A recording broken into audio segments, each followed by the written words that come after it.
Welcome back to Nikon's Frame by Frame, our podcast here at Xposure 2024. My next guest is one of my good friends in the photo community, Miss Shima. Hi, Andy. Firstly, welcome. How are you? I'm very well. Thank you for joining us. Thank you. Shima, tell us about your personal journey in photography. How did you start? Actually, it's been a long time in starting. Start from the beginning.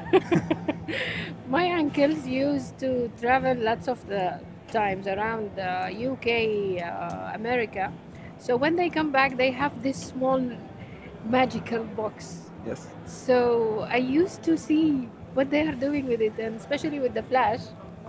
So it was something nice. So I used to take it from them and play with it. And With their started permission, or you just borrowed it? Sometimes no. Sometimes. Amazing. And that's where your love of photography started. Yeah.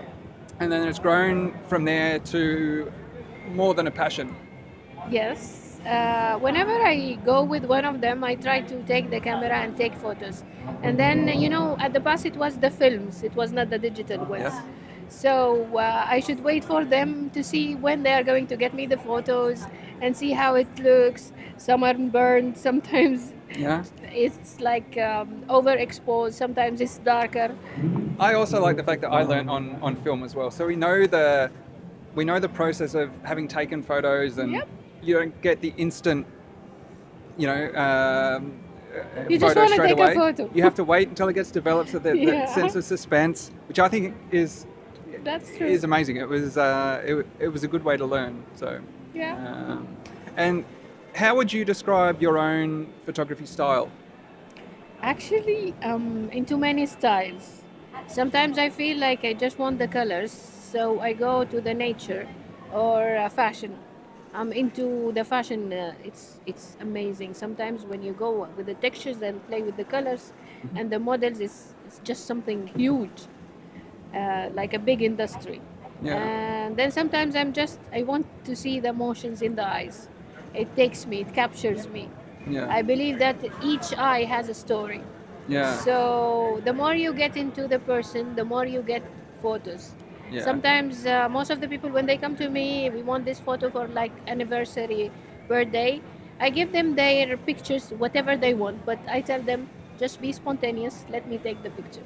Yeah. So I capture this moment that lasts. But you photograph everything from wildlife through to macro and insects and plants. What's your favorite subject to photograph? It depends on the mood. Actually, there is nothing specially I'm into it, but it depends on the mood. Yeah, I mean, it's a bit like me. I cheat and I say I'm a travel photographer, and I let the destination dictate what style of photography You I prepare like to for do. it. Actually, I saw that. Sometimes I prepare. Other times it depends what destination I go to. If the destination lends itself to portraits, I'll shoot portraits. If the destination lends itself to landscapes, I'll shoot landscapes. Yep. So sometimes I think it's better to try a bit of every different style, and then it's the best way to learn as well. I think most of the photographers should try all the kind of photography. Yeah. And then when they feel like they are into this one, they go through it. They learn all the techniques about it and how to get the best picture on this field. Yeah, that's true. But I mean, you're probably most well known in our community for portrait photography, even though you do shoot a bit of everything. Is that something you especially love, photographing portraits? I like, as I told you, most of the eyes is telling a story. Yeah. So if you know how to deal with the person, you know how to get the best of the face reaction, the smile, the eyes, even with the But tears. even your wildlife photos are portraits as well. So you Yeah. you enjoy, even when you can't direct the subject True. to That do is what you true. want. You're still taking amazing portraits and focusing on eyes, even when it's a lion or something like this. Yeah, So wildlife is so nice. I think sometimes when I'm getting upset, I just go to the wildlife. I don't know why, but it takes me there. yeah. I found myself there. I take some pictures. I feel like I'm finding myself there. I don't know why. Yeah, I agree. It's quite. I get asked sometimes, you know, if if I could drop you somewhere with your camera, where would you be most happy? And my answer is on a safari somewhere. I think that's the most the most relaxing. That's You know, true. you don't have to worry about lighting. You don't have to worry about a model, what Yeah, they're doing. yeah. You know, With a big zoom lens, that's you it. can sit a long way away and just Take pictures. take pictures. And for me, I find that extremely relaxing. Yeah. So, I don't know. Maybe the different of the weather, the wide areas. Yeah, and you're just an observer, really, Yeah. with your camera. The animals are True. doing what they do anyway, and you're just sitting and observing. So That's for me, true. that's it's very relaxing and de-stressing, I think. That's so. true. So for you, when you're going out to take photos, what have you got in your backpack, in your camera bag? What gears are you carrying? My D850, 7200, Yes. 2 or 3 memories, and 2 batteries. Okay. So the D850 is your My best friend. your best friend. I mean I use the Z8 now, which I love, but I still find the D850 pure photography. True. It's still my The favorite. black magic. I'm telling you, it's the black magic. Yeah, it's still my favorite for pure photography. I love the Z8 for travel because it's really pushing me to do a lot more video, which is something that I was struggling with a lot. Because it's so good for video, I'm inspired to teach myself and push myself and do more video. But I used to love my D850 for photography, and it's so robust as well. And I'm pretty heavy on my gear, so. But it's worth it. Yeah, Actually, yeah, yeah. Really, it it's worth can put up with. If gear can survive me, it can survive anything. Yeah. And the D850 was really a beast for. True. That for is this. true.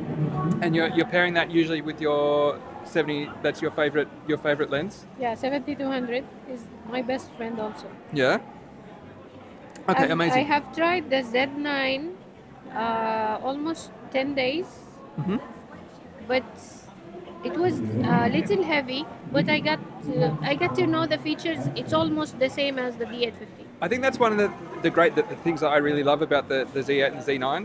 They've gone back to the bigger body, which reminds me exactly of the Yeah, D850. D850. So the 7 and the 6 were much smaller, and the buttons were quite different.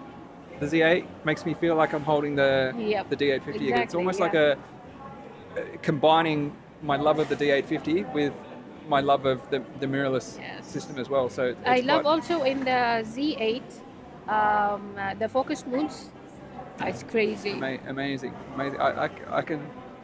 I can see you using a Z8 quite soon as well. You'll love it. If you love the D850, I think the Z8 is the closest thing to that. It's just that mirrorless. It's so mirrorless nice. system. You So can't it's imagine. I've amazing. tried it in lots of fields, for the birds photography, for the landscape, for the kids, Yeah. for lots of things.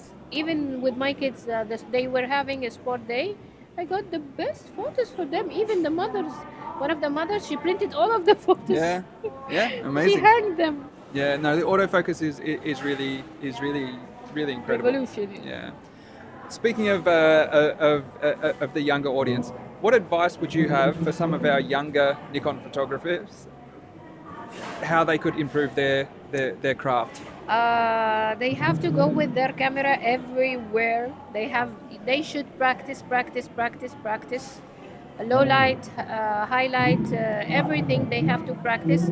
Whenever they feel they like the thing, they should know the techniques to know how to get better photos.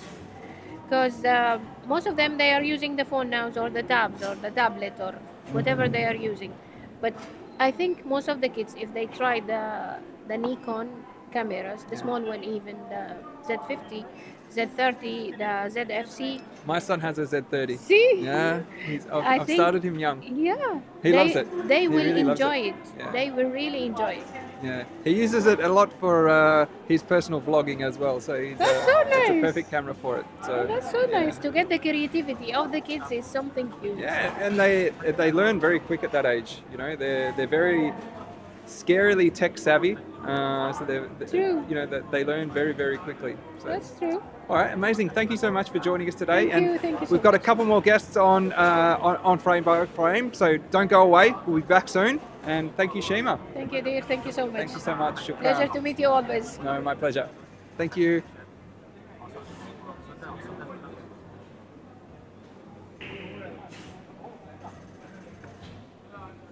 Done? Amazing.